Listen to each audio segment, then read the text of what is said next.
Prehistoric Pokemon are some of my all-time favourites. They're some of the most exceptionally well-designed creatures with a truly terrifying presence on the battlefield, but above all else they've got some of the most amazing shiny forms. And for a while now, it's actually been a goal of mine to beat a Pokemon game using only shiny versions of these creatures. Now, there are a ton of games you can complete this challenge in, but in my case I found that BDSP would probably be the most difficult due to the almost competitively viable Pokémon League. And to make this even more difficult, I decided to do something a little bit different to my usual shiny only playthroughs. First of all, I made a list of all the creatures that I was willing to count as a prehistoric Pokemon, whether that's canonically like with Relicanth or Aerodactyl, or in the sense that a Pokemon's design is based on a real prehistoric creature, like with Tropius or Yanmega. This would function in the same way as a badge quest, which gives us 8 Pokemon out of the 30 available to use, but rather than select my own targets, a randomiser would instead be run after each badge to decide which Pokemon I was going to hunt for next, with the hunts being one of 3 different methods. We'd sometimes switch things up to avoid doing Masuda hunts over and over again, but for the most part the randomiser meant that I couldn't really choose my final team of 6 to face the Elite Four and Cynthia. So if you like the sound of that, please do me a favour and maybe subscribe and even like the video, as these challenges always take a ton of time to put together. Oh, and let me know what your favourite prehistoric Pokemon is in the comments. Thanks guys. Now with all that said, my dear viewers, welcome to welcome to a brand new adventure, as I attempt to beat Pokemon Shining Pearl with only prehistoric shinies. So this might sound really strange, but before I could even think about starting my adventure in Shining Pearl, I actually needed to hunt for a starter Pokemon over in Brilliant Diamond and then trade it back to Pearl at the earliest possible moment. And that's because I really wanted my starter Pokemon to be a full-on shiny hunt for one of the 7 fossils available in the Sinnoh region. But while that does sound incredibly awesome and really fitting for a prehistoric journey like this one, there was a slight catch. You see, these fossils are solely obtained by digging in the Grand Underground, and they vary from quite common to extremely rare. The skull and armour fossils are common but only available as version exclusives. The Kanto and Hoenn twin fossils are more or less rare depending on which version of the game you have, and the old ambers, which yield an Aerodactyl, are extremely rare no matter which copy of the game you have. So all of this is to say that before I could even attempt to shiny hunt these creatures on stream, I had a lot of digging to do. I honestly lost track of how much time this took, but my estimate for finding just 5 of each of these fossils was around 50 hours, and that in itself is bonkers, especially because of how mind-numbingly boring the digging can be. But I must say that when I emerged from the mines with 35 fossils in hand, everything became worth it, because the more fossils you have, the faster this shiny hunt becomes. So how does it work? Well, you take all of your hard-earned fossils to the museum in Arbok City, and you give your first one to the gentleman who repeatedly shouts at you from behind the desk. You then walk outside, walk back inside, and before you receive that Pokemon, save right in front of the desk, and that is your soft reset point for the rest of this hunt before you begin to exchange and receive the rest of your fossils. And a really amazing thing to note here is that if a fossil Pokemon is shiny, it will show on this screen, meaning that you don't need to comb through boxes and boxes of fossils each time before you soft reset, which is just awesome. So, with all that in mind, we started our first livestream for this adventure on the 28th of May 2025, and because of just how many fossils I had to exchange, I was feeling incredibly positive about our chances of finding this one in record time. Before long, that feeling was proven correct as our shiny starter suddenly burst into view on the 6th of June 2025. Oh nice, I got the pronunciation perfectly. That is a first for me. I don't usually do so well. Oh! We've got it! It's Kabuto! Yes! Oh, do you know what? Right, I know that wasn't my, like, top target. I know that wasn't the one that I absolutely, like, wanted. But I'll take that. I will definitely take that. Oh my god. That was so obvious as well, wasn't it? To be honest, right, when we were doing the hunt for this, I thought, Lileep, I'll spot, no problem. Aerodactyl, dead obvious. But Kabuto, I was a bit like, I don't know if I'm going to see it. I feel like it might be, because it's a lot of where the shell is like obscured. But that was so obvious. I got that straight away. Let's have a little look. Oh, it's naive. Now, naive is speed up at the cost of special defense. I don't mind that. I don't mind that. I was already so pleased to find this shiny, but looking back, Kabuto really was such an excellent Pokemon to start this challenge with. It's got a gorgeous shiny form, a useful evolution to look forward to in Kabutops, even if I do wish that it kept the colour scheme, and with that water type in, it's super useful for our battle against the first gym leader, Rock. But before we got to battling him, we had to actually start our journey in Shining Pearl itself. And even though I've experienced the beginning of these games so many times at this point, I must admit that it's always truly pleasant to hear the music of Twin Leaf Town and re-watch the report of the Red Gyarados again, or watch Barry's erratic personality unfold on screen as we journey to Lake Verity together. All before we journey onwards through our first route to Sandgem Town. And in this video, Sandgem Town is where our prehistoric adventure truly begins, because this is where we can finally welcome Kamado the Kabuto to our team. As I'm sure you'll have guessed, the journey onwards to Jubilife and then Auber City with our new pal was fairly uneventful, but what you might not have seen coming was that the battle against our first gym leader, Rock, was quite difficult. And this is where our first real obstacle in this run manifests itself, because these games have a big problem when it comes to the obedience mechanic. Just in case you don't know what that is, it's a feature that ties a traded Pokemon's ability to battle effectively to the number of gym badges a trainer has earned, and it improves as you win more badges. So it's something that will have basically no impact later in the run, as even 4 badges grants you an obedience cap of level 50, but at this point in the game where I have 0 gym badges and a traded Kabuto that is over the level cap of 10, it's a real problem. I had actually seen this coming, but whilst I thought it might be a slightly frustrating speed bump, I was just not prepared for how ruthless it actually is, and Rock took me around 20 attempts before I could finally claim victory. Sometimes his Geodude would end my challenge immediately, sometimes I'd make it to his Onix, but it'd wear me down so much that if I even got to his Cranidos, that would take me out in one hit, and sometimes, even if I got to his Cranidos with great HP, all it took was Kabuto ignoring me for a turn or two, and we were extinct.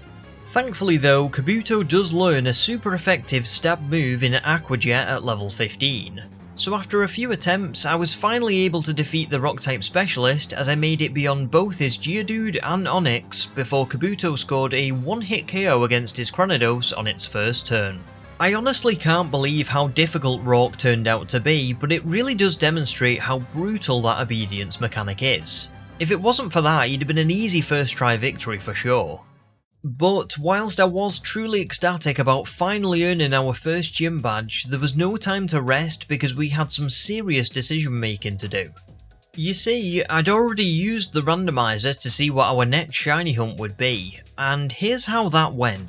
So this, no matter what it is, this is the shiny hunt. Even if it's unknown and at the full odds in the Solaceon ruins, which I am absolutely praying doesn't come up, I have to do it. Okay, here we go. I believe I just click it. No way.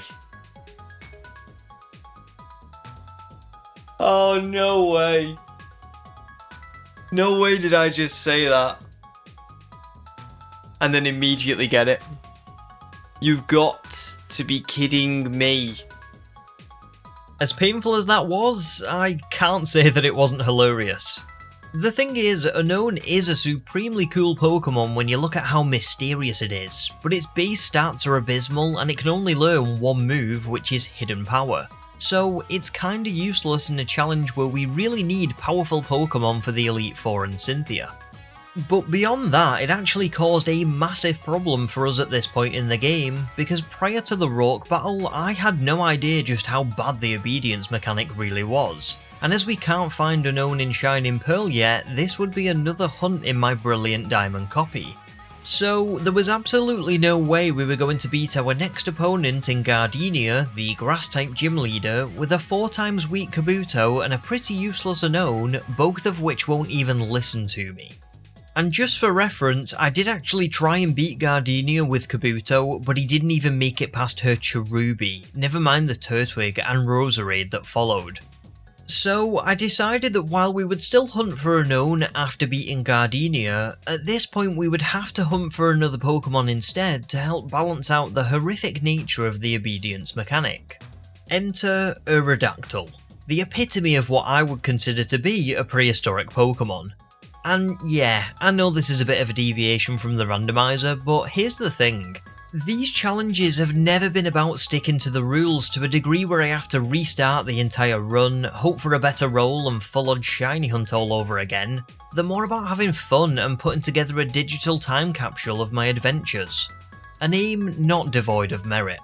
And so I started our next stream by explaining to the chat what had happened off camera and clarifying that this would mean a lot more digging in the Grand Underground to find some more old ambers, as the previous 5 had unfortunately been lost when we found Kabuto.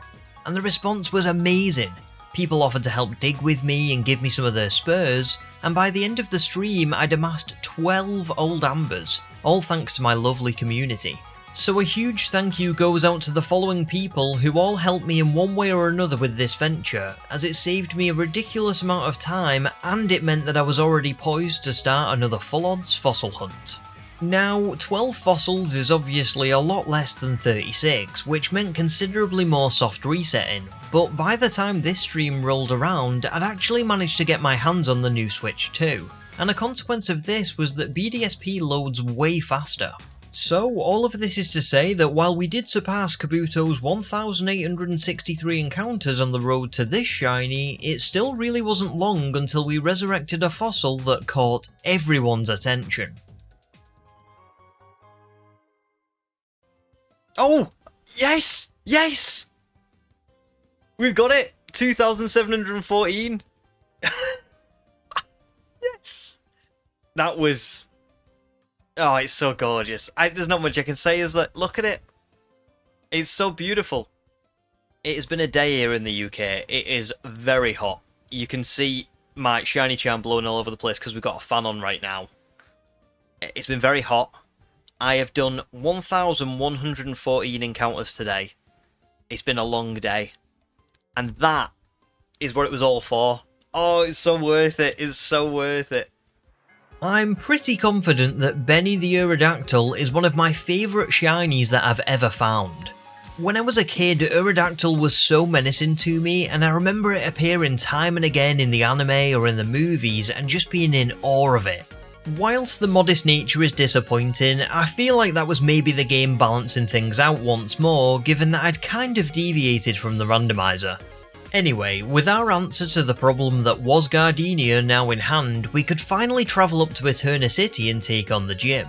Along the way, we stopped to smell the flowers in Floaroma town, avoided as many trainers as possible to prevent over-leveling for the gym, and enjoyed the ambience of Eterna Forest. This is all pretty run-of-the-mill stuff, but it does bring back such memories of my original shiny-only run in BDSP, particularly in the forest itself. But as much as I would have liked to, we couldn't stay here forever, and before I knew it, it was time to head into the gym battle itself. Thankfully though, Gardenia was now not too much of an issue now that we had Aerodactyl, and with a little strategising this was much easier than our battle with Rock. Aerodactyl was able to take out her Cherubi with a wing attack first, and then repeated that trick with her Turtwig. I'd been a little bit nervous for her Roserade as this one is considerably more dangerous than the previous two, but it thankfully only went for a Stun Spore on its first turn, which was great for us as I'd attached a Cherry Berry to Aerodactyl. So it was able to shrug the paralysis off and finish this gym battle with a final wing attack.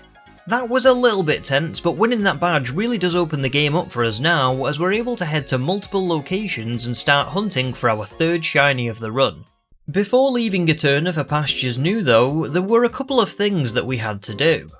The first was personal, as I always love visiting the monument of the legendary Pokemon, but the second was necessary as we had to take on Team Galactic once more at their local HQ. If I'm being totally honest with you, I'm already tired of spending time with people named after planets, but the battle against Jupiter was thankfully a pretty easy one, and in even better news, we earned a lovely green bike to match Kamado's colours as a reward for rescuing the bike owner from her clutches. And the bike itself is pretty important because it allows us to finally journey onwards to Hearthome City, which I was particularly looking forward to because I knew that I'd be able to take my cute prehistoric Pokemon for a lovely stroll in Amity Square. Oh, come on! Are you seriously telling me this face isn't cute? I actually think I despise Amity Square, you know. Well, I guess that's it for Hearthome City for now, so let's skip straight through to Solaceon Town, where I originally thought we'd stop and begin the hunt for our shiny Unown, as they exclusively spawn in the Solaceon Ruins, which is just next to the town. And I can almost hear you thinking, wait, so you didn't find a shiny Unown in the Solaceon Ruins? Well, yes and no. Let me explain. So the way Unown spawns work in this dungeon is that on the 6 main floors, the letters F, R, I, E, N and D will spawn at a 100% encounter rate. And in the smaller rooms, which you can get to via the stairs, the other 20 Unown in the alphabet can spawn at a 5% encounter rate each. And I looked at this and I thought, neither of these really appeal to me. It would have been fun to hunt one of the 26 if they were all in the same room, but having them split out like this just feels really strange. Because of this, I didn't really know what to do next, but it was at this point that I learned something about the Unown in these games that I've never heard of before. You see, if you can register all 26 letters of the Unown in your Pokédex by catching them in the ruins or transferring them in via home, a tunnel dug by the Ruin Maniac on Route 214 will greatly expand and give you access to a secret part of the Solaceon Ruins, where you can find the question and exclamation mark Unown at a 50% encounter rate each. And that, to me at least, was way more of an interesting shiny hunt because it gave us a 50-50 shot at 2 Unown that could be considered at least a little bit more rare. So, instead of stopping in Solaceon Town and enjoying the ruins here, we instead journeyed onwards to Veilstone City and then onto Route 214 to the Ruin Maniac's cave. Here's how it looked before we registered the 26 Unown in the Pokédex, and here's how it looked after. It is a bit of a weird one, which is pretty fitting for the Unown, and that's why I said that we did find a shiny Unown in the Solaceon Ruins, but we didn't find it from Solaceon Town. And while this ended up being our longest shiny hunt so far, I was once again really lucky in BDSP, as we found our sassy little shiny after just 8 days of hunting, on the 4th of July 2025. Human says 3333. That'd be nice. Jake will say 3491. So a lot of people have gone, nobody's gone crazy. Nobody's gone over 4,000. Water Splash says 3666.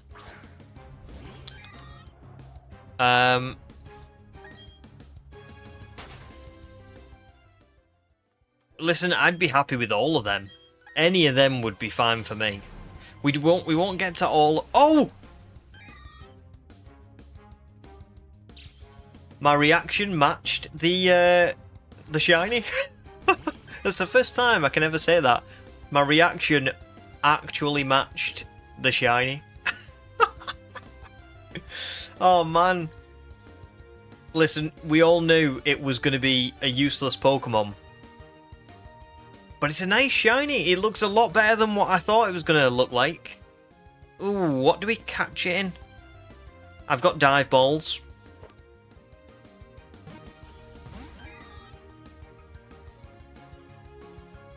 Uh-oh.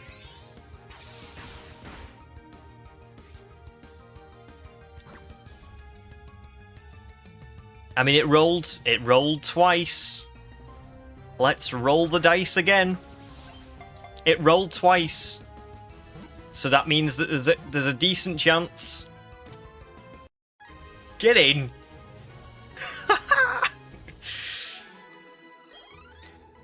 Good things come to those who stupidly and unnecessarily risk everything to colour match things. It's such a strange feeling to adore a shiny Pokemon's appearance while simultaneously knowing that it will be virtually useless in your adventure. But I didn't really have time to dwell on this feeling anyway, with us having reached Veilstone already, as it was now time for us to go and take on the third gym leader in this challenge, Maylene, who's a fighting type specialist. I led with Aerodactyl for this one to take her Meditite out in a single hit, and then swapped into our newest member of the team, Unown, when Machoke entered the field. But Unown only managed to get a bit of chip damage in before Machoke buried it. Ah well. That bit of chip damage did help us out, as I brought Aerodactyl back onto the field, who could one-shot her Machoke with a wing attack, and now it was just her Lucario to beat. I was a bit nervous for this face-off, but thankfully the shopping centre in Veilstone actually sells the TM for Flamethrower, and somehow Aerodactyl can learn it. So on turn 1 we did a ton of damage while it just used Screech, and on turn 2 we took it down for good. That was surprising. I knew Maylene wasn't going to be too difficult to beat, but I really wasn't expecting a first try victory against that Lucario. That might be the first time in my history of playing these games where I've beaten Maylene without issue, and I've got to say that I really loved this adventure for the ups and downs that it kept throwing my way. I felt like I was in a constant state of not knowing what to expect, but it was genuinely so much fun looking back on it all. Anyway, with Maylene beat, I very quickly rescued Dawn's Pokédex from the clutches of Team Galactic, and also picked up the hidden move for Fly, which felt like a genuine gift from Arceus after so much running around up to this point. But above all else, I was just so incredibly excited for our next shiny hunt, which had already been chosen by the randomiser. Human says, take the wheel, RNGesus. Okay, here we go.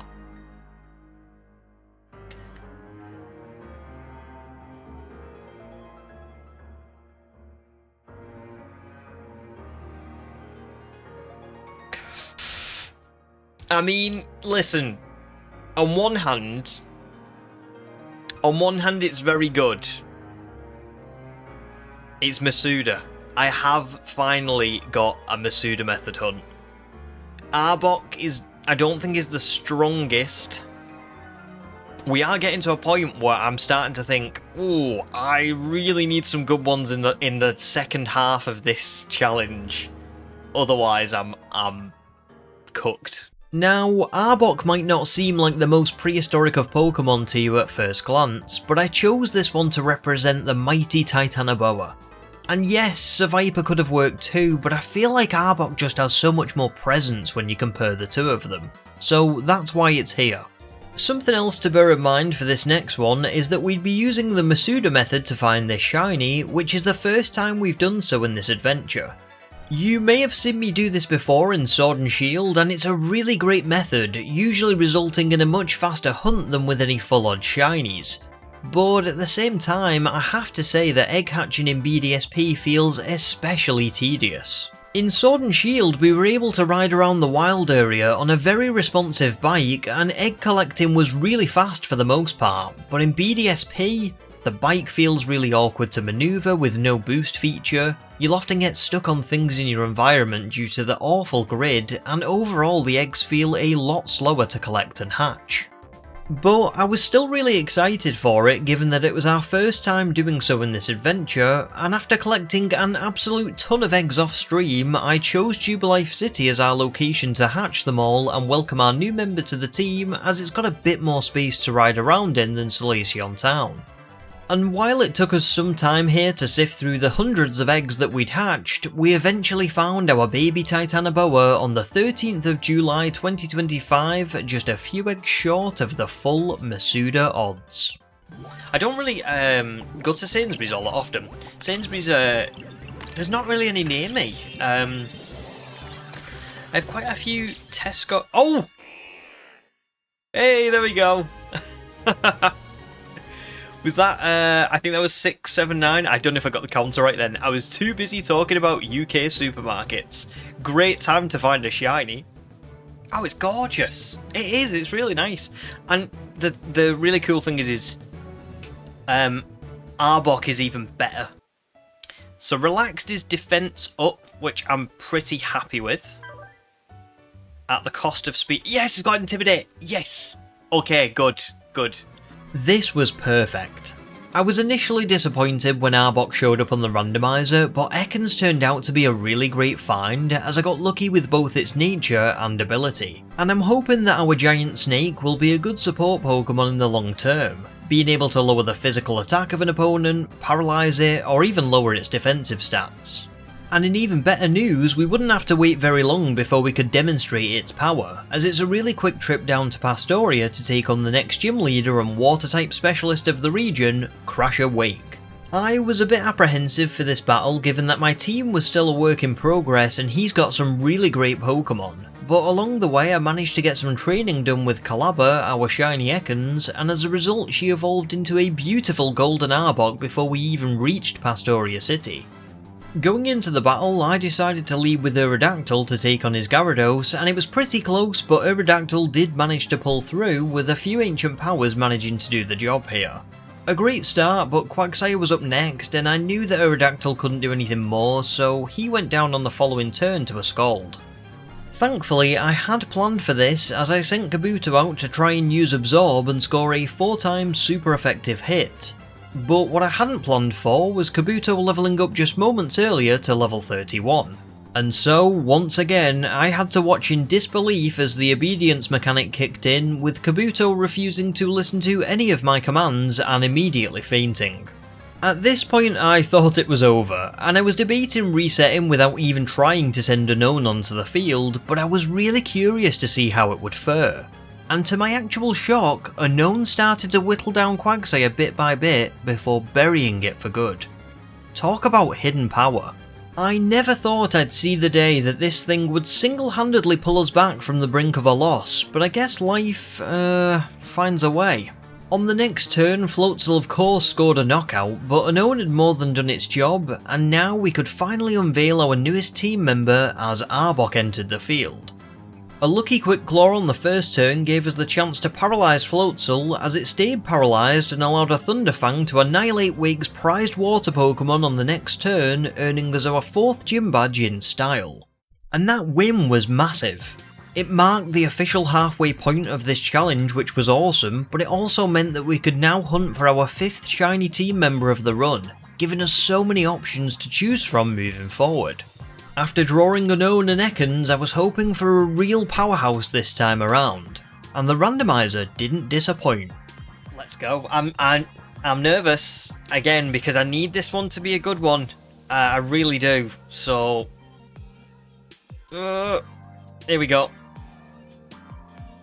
The wheel of names is thinking. It's always time to be afraid when it starts thinking. Mamoswine. Okay, good. A big hitter. Okay, I'm happy with that. I'm very happy with that. Funnily enough, it doesn't look like it's Mamoswine because the thing never, when you have to like click it for it to do the spin and then land on what it actually is, but it tells you up here. So yeah, Mamoswine is up next. Yes. Yes, that's what we needed.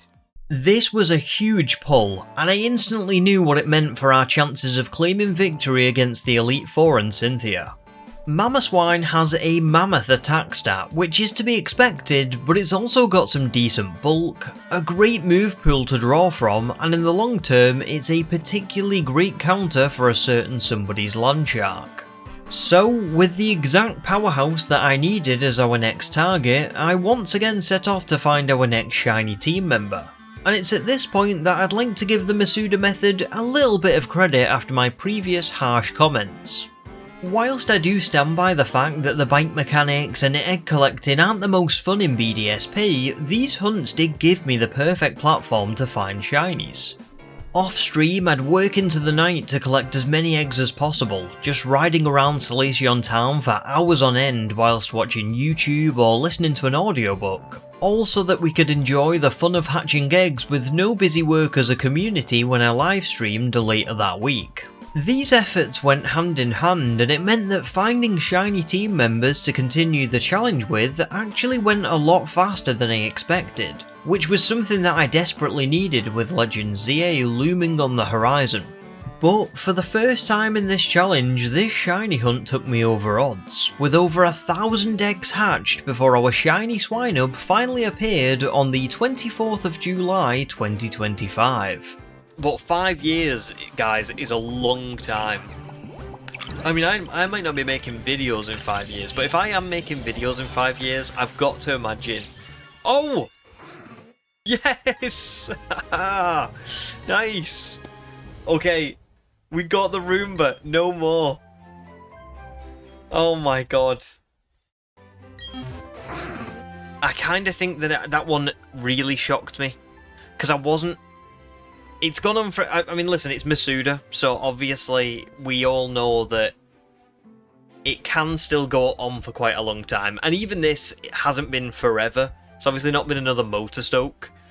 But I think that one particularly shocked me because I was not expecting to get it tonight. I think I'd fully boxed it off in my head as, we're not finding this tonight. Oh, Aerodactyl's a real Roomba, look at that. That is peak Roomba. Would you agree? That is peak Roomba. You know, I very often regain my composure after finding a shiny Pokemon on stream, but I must admit, this one caught me totally off guard. And can you blame me? It's a gorgeous shiny, but also, the egg hatching animation just seems to be so sudden when one appears. Aerodactyl hatched with a mild nature, which isn't the best, but as long as her attack stat is unharmed, I think we should be okay here. With my sights firmly set on evolving her into a true powerhouse in Mamoswine, we could now head back to Pastoria City to continue on our adventure, and this time there's actually quite a bit to do before we're able to take on the next gym. First up, we defeated Barry in another easy battle while questioning how he managed to defeat Crasher Wake with that team, before chasing a Team Galactic grunt all the way to Lake Valor just to lose him right at the last moment. And then we finally bumped into Cynthia, who gave us some medicine to cure the Psyduck on Route 209 so that we could deliver something to her grandmother who lives in Celestic Town. I've joked around in the past about Cynthia being a kind of lazy champion, but the journey to Celestic was actually really worthwhile on this adventure as it gave us a chance to power the team up with some intense battles. And along the way, Swinub evolved into what might be my favourite shiny of the run so far, becoming a beautiful golden Piloswine. Man, I really wish we could keep this one for a while longer, but Mamoswine is just too tempting to resist when it's available right now. So, after taking a look at the ruins and being reminded of my favourite Pokemon game of all time, which was also the nicknaming theme for this run if you hadn't guessed that already, we travelled back to Pastoria City to have the move tutor teach Piloswine Ancient Power, which alongside a level gain is the catalyst to evolve her into a beastly Mamoswine. The shiny might not be quite as beautiful, but the boost in power definitely is, so I'm still really happy with this one. With all that done, our next gym battle against Fantina, the ghost-type specialist of Hearthome City, could finally begin, and Mamoswine was amazing here. Drifblim was no match for a couple of ice shards, Gengar went down to a single bulldoze as this one has the cursed body ability instead of levitate, and whilst I did swap out when Miss Magius came onto the field just to get a paralysis on it, a single Ice Fang was too much for Fantina's ace when Mamoswine returned. I knew she was going to be an exceptional team member as soon as I saw her on the randomiser, but wow. That was probably the easiest gym battle we've faced so far, and it was mostly thanks to Aerodactyl. And they should, in theory, only get easier, as our next draw on the randomiser would give us, for the first time in this challenge, a full team of 6 to use. But would the next draw be as brilliant as the last? Oh yes, Tropius! I just said, that's kind of what I'm looking for. Oh, nice. Tropius is one of the coolest dinosaur-themed Pokemon there is, and if I'm being honest, I'd secretly hoped for it to appear for the entire adventure. But there is a slight catch with this one, and that is, it doesn't have the best stat distribution. It's got good defenses and HP, but only average attack, and its speed is abysmal. So what we really need to hope for here is the chlorophyll ability, which will double its speed in sunlight. I once again turned to the Masuda method to find this one, and I once again went over odds, but I really didn't care this time, because this shiny produced one of the craziest moments in my entire shiny hunting career.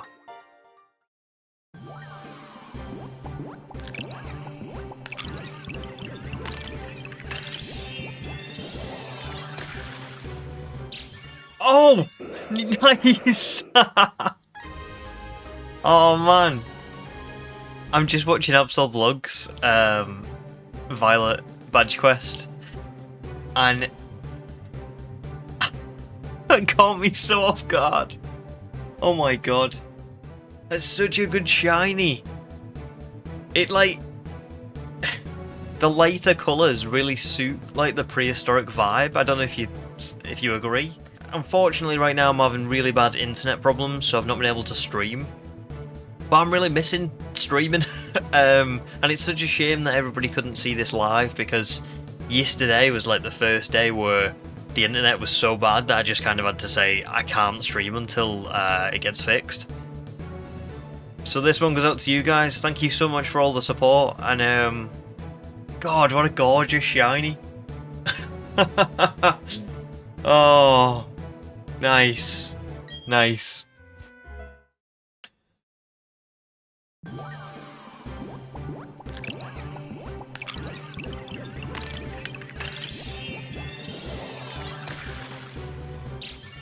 Oh! No way! No way has that just happened. That's my first back-to-back shinies ever. Ever. Oh my god, I'm speechless.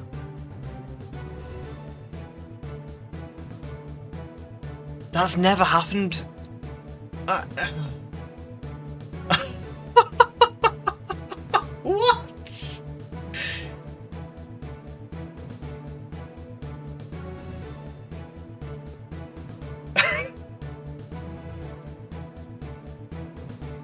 Oh my, I can't believe that's not happened on stream.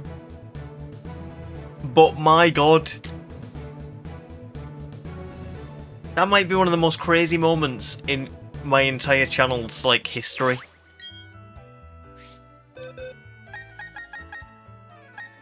Back-to-back shiny Tropius on the 824th and 825th eggs. So this one is attack up, speed down, and it's solar power. And this one is neutral and it's got chlorophyll. I think this is the better one. I think this is the one we're going to go for, purely due to the fact that I don't need attack, I need speed. They're moving in herds. They do move in herds. And to make this one even more lucky, the second Tropius, as you all saw, is way more usable. So that act of Arceus literally saved this shiny from being useless. So I went ahead and leveled Arzu up to help us take on our next gym battle, as we now travelled onwards past Tuberlife and onto Canalave City. There's barely any story along the way, which seems to be a bit of a running theme in this game between certain gyms. But we did get to play another episode of How Did Barry Beat Their Gym? And yes, that is a reference to should I open it or should I keep it sealed, because I literally cannot get that jingle out of my head these days, and now you can't either. Anyway, after beating Barry once again, we headed straight to the gym here to take on Rourke's father, Byron, who thankfully is a lot easier to deal with than his son was in this challenge. Aerodactyl managed to get a stealth rock up to ruin the sturdy ability on his other Pokemon, and also take down his Bronzor with a single flamethrower. Tropius was easily able to take down the behemoth that is Steelix with a single Grass Knot, and for Bastiodon I had Arbok lower its sky high defense stat with Screech before swapping into our OG, Kabuto. It's been a while since Kabuto has been able to do, well, anything in battle, but this was a much needed redemption, as a single dig was able to land a one-hit KO on his prized fossil Pokemon. And just like that, we now had 6 whole badges. After leaving the gym, Barry asked us to head straight to the library to chat with Rowan and Dawn about a plan to research the various lakes of Sinnoh due to rumours of mysterious Pokemon that dwell there. Which is so strange because it comes at the exact same time that Team Galactic decided to attack the lakes. I've always found that so bizarre. Anyway, as Lake Valor was our designated lake, we headed there immediately, but along the way something kinda funny happened. Whilst I really wish I could have said that Kabuto evolved by fighting against the evil Team Galactic in a heroic battle for the ages, he instead evolved when I accidentally stepped into a battle with this random kid on the beach. Regardless, that shiny form is actually so much more gorgeous than I thought it would be, and the boost in power here is crazy.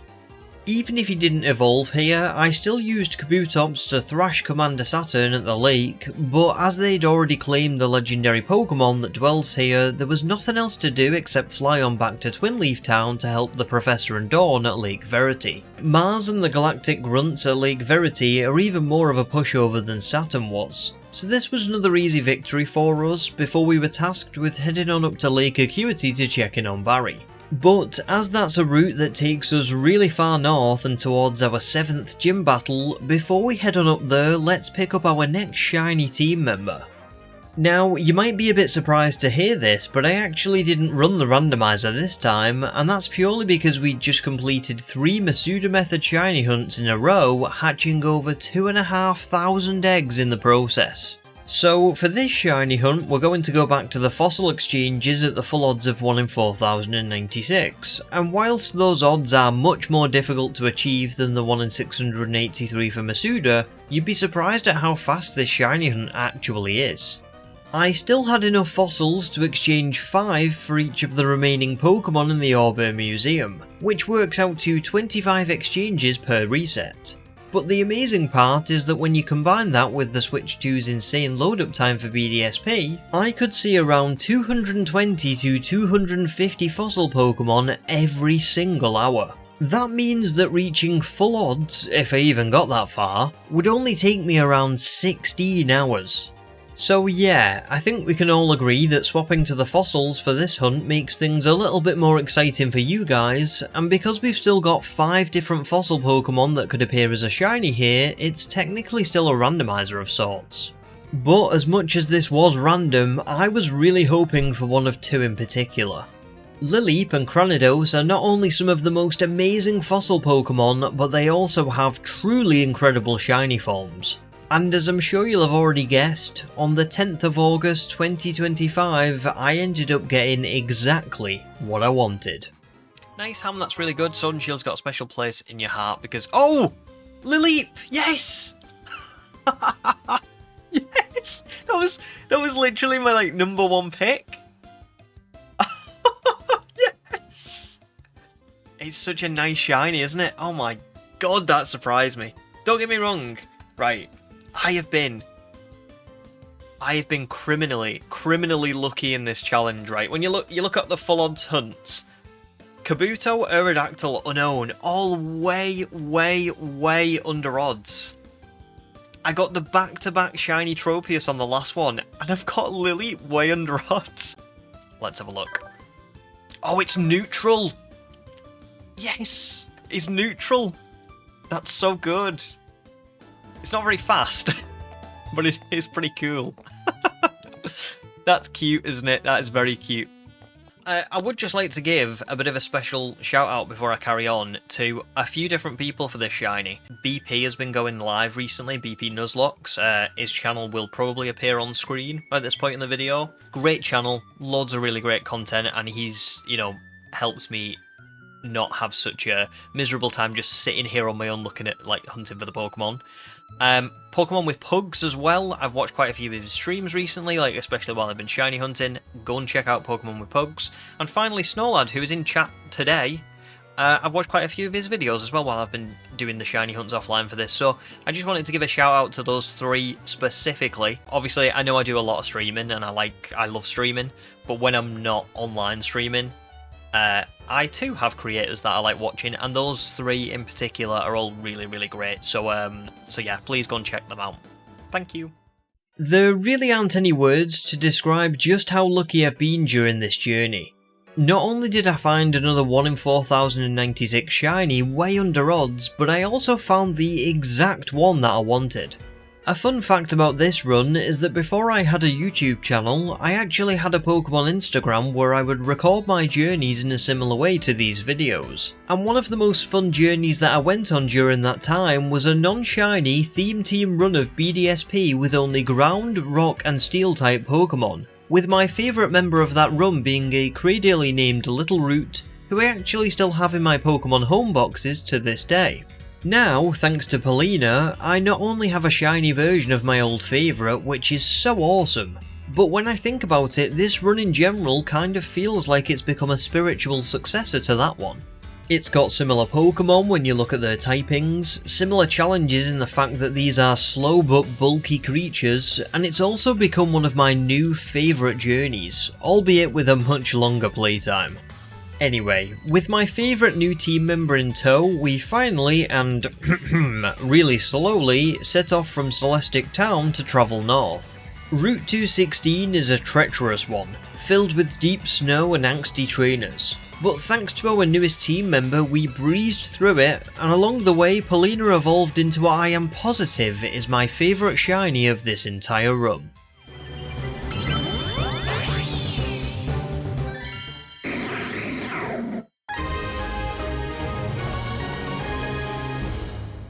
They really spared no expense with that one. But as much as I would have loved to stare at my new shiny all day, I was supposed to be checking up on Barry. So I continued onwards to the lake just to find that Team Galactic were blocking the entrance. I think I said this in the last video, but it's always perplexed me a bit that we have to beat the gym before we check on Barry. Like, I know I've messed around a lot before going to check on him, but shouldn't the game want us to check on him before going to beat the next gym badge? It just feels like a really weird roadblock given the context.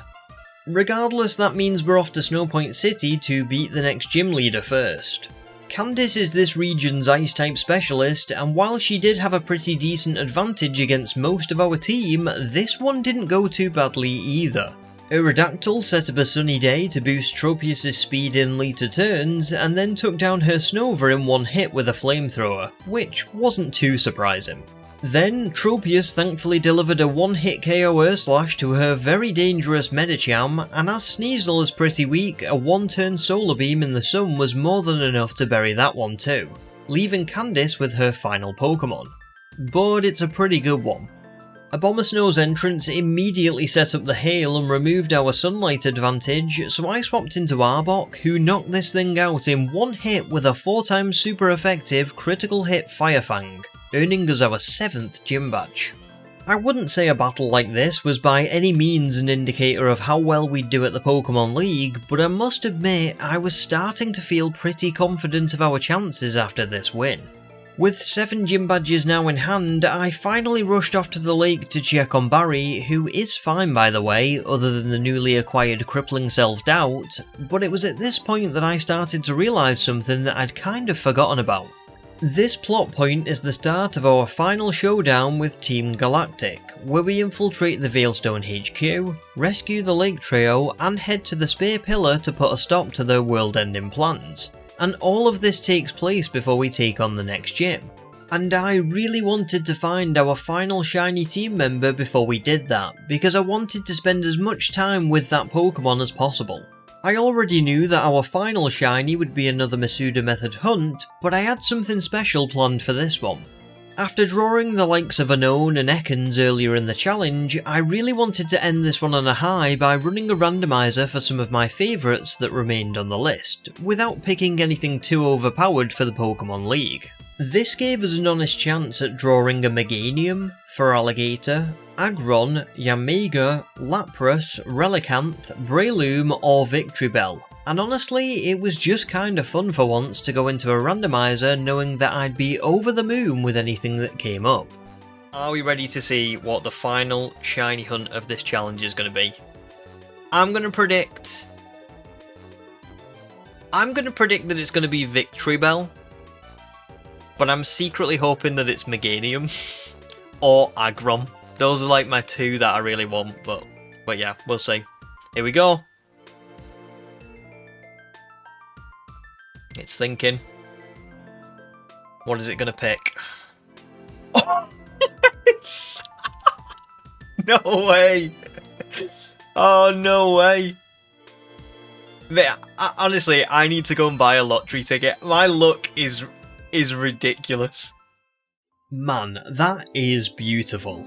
Whilst Generation 2 was my first foray into the world of Pokemon, I never really used Meganium as a kid because I almost always chose Typhlosion, and on the odd occasion where I didn't, I chose Feraligatr. So when I started this challenge and picked out the list of Pokemon I was going to have on the randomiser, Meganium was my number one pick for what I wanted to appear. And whilst I thought this one was really going to go the distance because of just how lucky I'd been in recent weeks, that wasn't quite how it played out, as I found my autumnal sauropod to be on the 16th of August 2025. And then I'm going to have a little look and see if we can find literally what Cynthia's Garchomp speed stat is. Because say it's like, at level 66 is like 230. Tropius might just get enough between now, like it's level 42 now, I think. Between this and like level 65, it might just get enough. But I just don't know. I really don't know. Double speed's a lot, isn't it? Can't remember what its actual speed IV is that. Oh, nice! 254! That was so fast! That was so fast. Honestly, how am I this lucky? How? How? Oh my god. And such a beautiful shiny. Okay, so before we even look at Chikorita, are you ready for what I did offline? So we hatched one box of eggs, yeah? Great, really good stuff. There's our second box of eggs, of which we only used the first 5. Are you ready for this? 1, 2, 3, 4, 5, 6, 7, 8, 9, 10, 11, 12, 13, 14, nearly 15 boxes of eggs, which is, I believe, 450 Chikorita eggs. I way over collected for this one. I know what Meganium looks like as a shiny, but I'm not gonna lie, I can't remember what Bayleaf looks like. Oh, very cool. Very cool. And I think Laventon already suits him. We'll do one more. It's a shame, really. I wish I could keep this as a Bayleaf, because I love Bayleaf, but we need all the power that we can get. And here we go, Meganium. I wonder if it's going to look any better in this than it does on, like, Cerebi. I've got to imagine it will. It does! It looks so perfect! That's so awesome. At this point, I'm sadly out of appropriate Jurassic Park quotes, but let's just say that this one is about as dinosaur-like as they come. I really wish I'd have drawn this one earlier so we could have used it for more of the adventure, but I'm so glad that I decided to do this shiny hunt before heading off to put a stop to Team Galactic's plans, even if it gives us just a little bit of extra time with Laventon. Speaking of which, the team's headquarters in Veilstone was our first stop on this final stretch, which is always a fun little dungeon. It is unfortunately still a maze of all these warp panels, but I do enjoy this one for the fact that you've got to travel into the storage area to solve the puzzle, rather than bursting through the front door and make a beeline straight for Cyrus. Especially considering that he's still kind of a pushover at this point with a smaller team and unevolved Pokemon, as we were able to make quick work of his team and head straight into the next room to free the Lake Trio from their captors. I've still got pretty strong feelings on how poorly thought out Team Galactic's plan was, but I've finally decided to just make peace with it, especially considering this video was always more for the battling anyway. And that acceptance meant that we could immediately head off to climb Mount Coronet and confront the boss one final time. The journey to the peak was pretty standard, with a lot of obstacles to move and galactic grunts to battle, but I must say that when you start to reach the higher levels of Mount Coronet, the game really comes alive. This part in particular, where you're trudging through the snow and navigating the mountain, really did make me feel like I was alone in this journey, and that's a great feeling to have, even if it does inspire a sense of loneliness and insurmountable odds against an evil force such as Team Galactic. Not only because it's so atmospheric, but because it gives a lot of weight to Barry's sudden appearance as he lends a hand with facing the commanders in battle. Although these two weren't really any trouble, as Cradily pretty much stalled them out before we faced down a very angry Cyrus after the Lake Trio destroyed his red chain and scuppered his plans. Anger doesn't really equate to battling prowess though, and Cyrus was once again a massive pushover, even with his newly evolved Pokemon and overall better team. So with that in mind, I'm not going to cover this battle either, but what I will say was satisfying was taking on Palkia. Don't get me wrong, this wasn't a battle that matched the world-ending stakes we were facing, but it was super fun to see Tropius unleash a solar beam from the heavens themselves and send Palkia back to the world from which it came. Stuff like this is what Pokemon's all about. As awesome as that whole climax was, it was a rather abrupt return to normality on this adventure when we came back down the mountain, as our next task was to head down a previously closed route to Sunyshore City to take on the final gym leader of this challenge, Volkner, who is an electric type specialist and probably the easiest of the lot. But before we could battle him, we needed to head to the lighthouse, which triggers his appearance at the gym. And I only bring this up because I adore the detail of being able to see the Pokémon League in the distance. Not only is that amazing motivation for us to beat him and head there, but I like that it gives us some insight into just how ready he is to fly the coop, and that sets our final showdown up perfectly.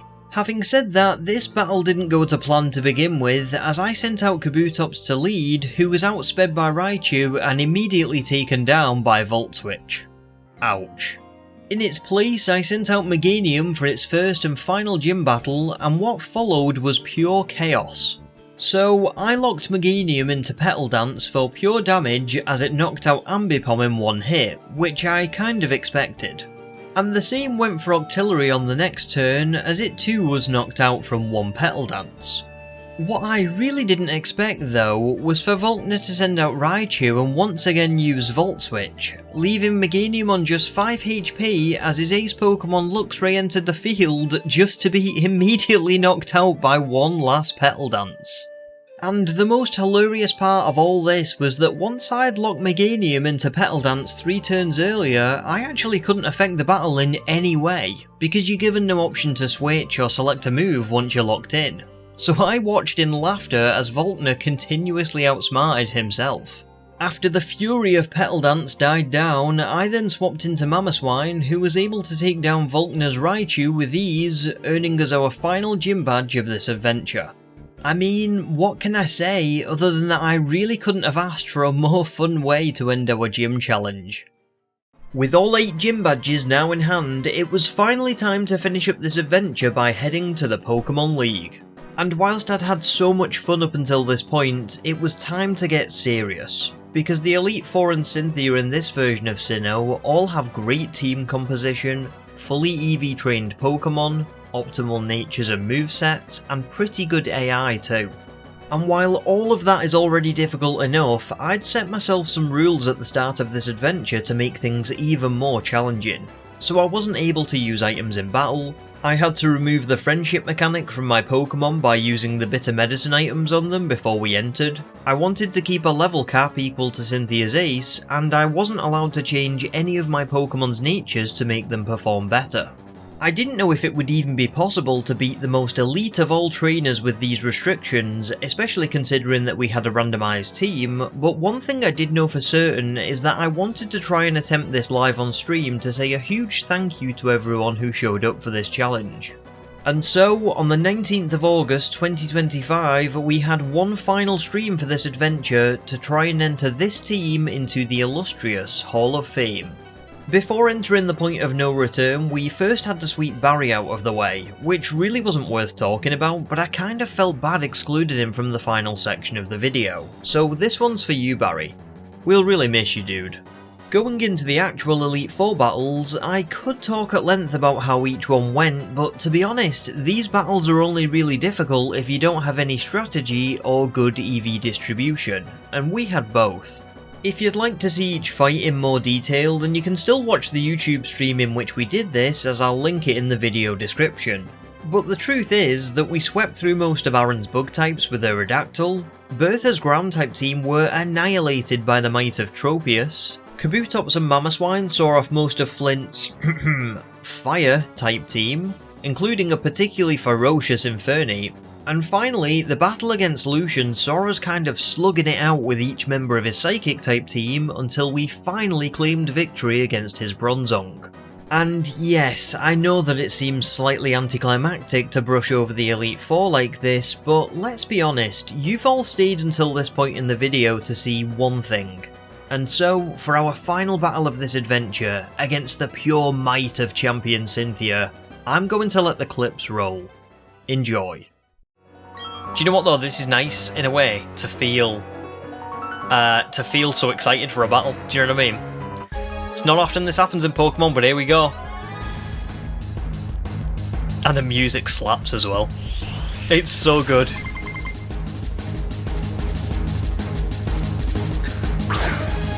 It's all come down to this.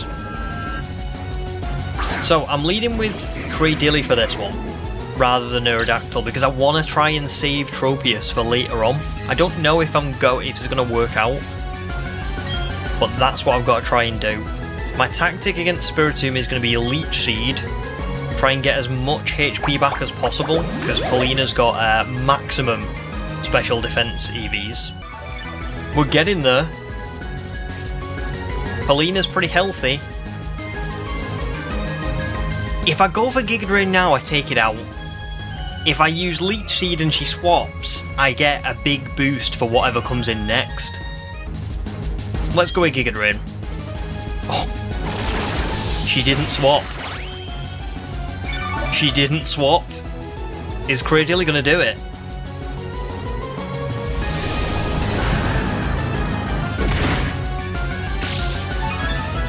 Cradily has done it. Because there's the Leech Seed.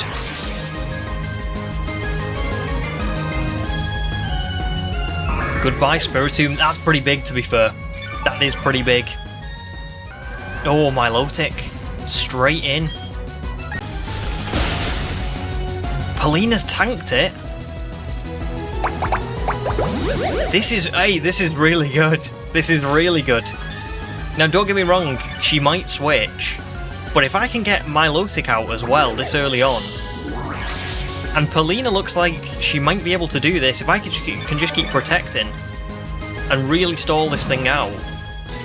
Does this Leech Seed and Burn take it out? It might do.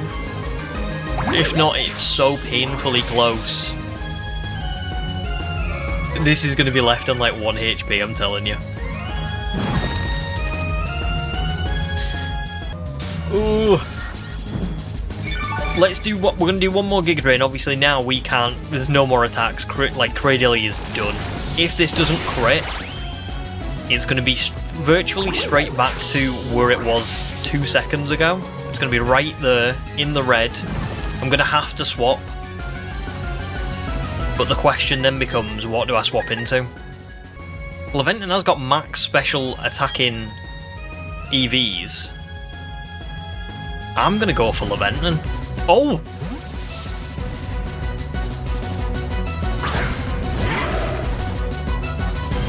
Interesting. Do you know what? Polina at this point isn't really useful anyway. So I'm gonna save Laventon and I'm gonna put Cradily back out. Goodbye, Cradily. You were amazing in this battle. Amazing, Polina. So, I think it honestly comes down to this now. Either Kabutops outspeeds and takes this thing down, or that's it. Come on, please. Oh, yes, come on.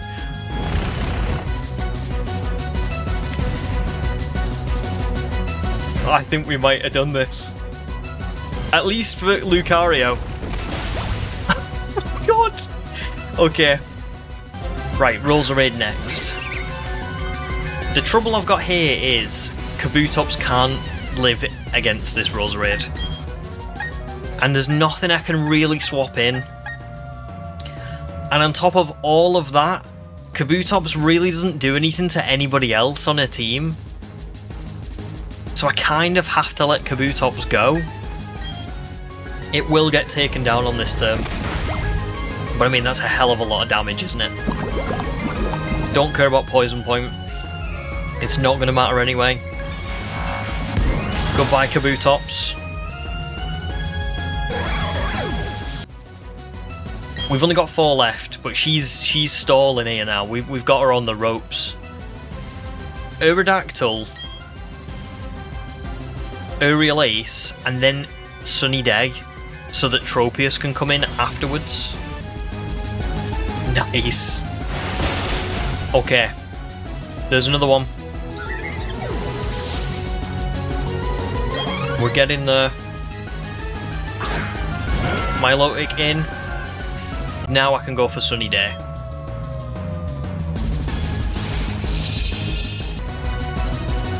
That's fine. We're alright with that.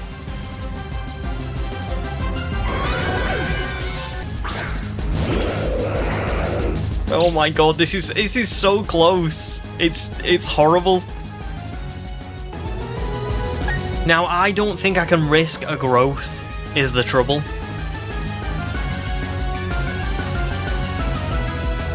So I think I have to go for Solar Beam.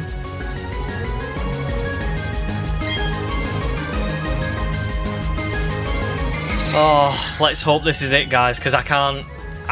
If this is not a one-hit KO... Yes! Yes! Okay. Now, Gastrodon has got Scald, Earthquake, Sludge Bomb, and Rock Tomb. If I'm being brutally honest, I think I might need to go for Growth, so that then when Garchomp comes out, Dragon Pulse does a lot more to it. This is like a crucial moment, basically.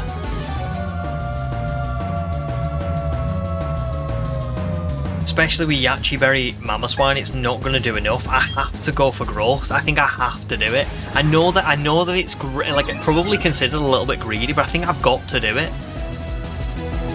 I knew it was going to do that. Rock Tomb. Fine on damage, not fine on the speed drop. There's the Solar Beam.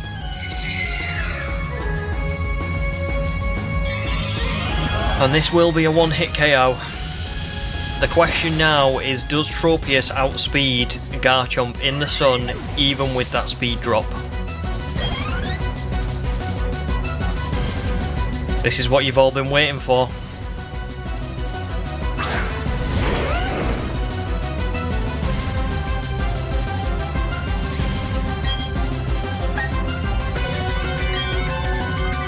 It doesn't, but it's gone for Swords Dance. Oh my god. It didn't... Oh my god. Is this gonna do it? Oh, it's so close. Now, does she have any more full restores is the question. She's got one. She's got one, but it doesn't matter. Come on, Tropius. Get as much as you can. Surely this is over now. Surely this is over. She's got another one. How many full restores has Cynthia got? That's the... I swear that's like the 5th one that she's used. We've got her on the ropes. Right, there we go. She's out, surely. Goodbye, Tropius. Tropius was awesome. I can't believe we've not even used Meganium, but I think I've got to go with Mamoswine. All that time ago, do you remember when we drew Mamoswine on the randomiser, and I was like, oh my god, this is huge. This is huge. This is it. This is what it comes down to. Does this through the Yachi Berry? Does it knock it out? It's 4 times super effective. It does. And with the Champions of Sinnoh on our first try against Cynthia. Oh my god. We did it. They did it. The Prehistoric team, they were amazing. They were so good. Oh my god. Genuinely have not been so excited for a Pokemon battle in years. Years. Definitely not since I started the channel. That was unreal.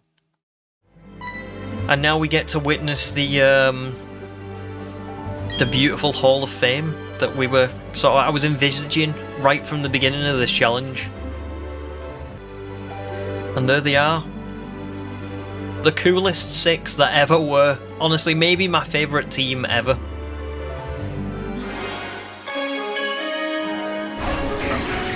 Here they are.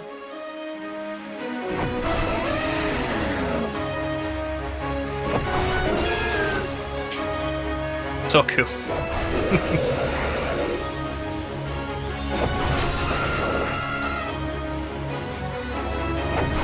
And I think what we're all waiting for, the full shot of all of them. You ready? There they are.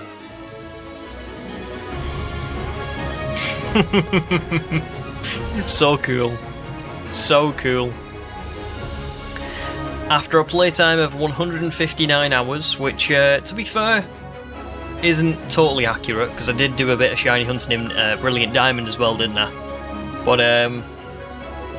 there you go, guys. What a journey. What an outcome. We did it. We beat BDSP with this team. And I honestly... I know that... I always knew we were going to win. At some point, I knew we were going to win.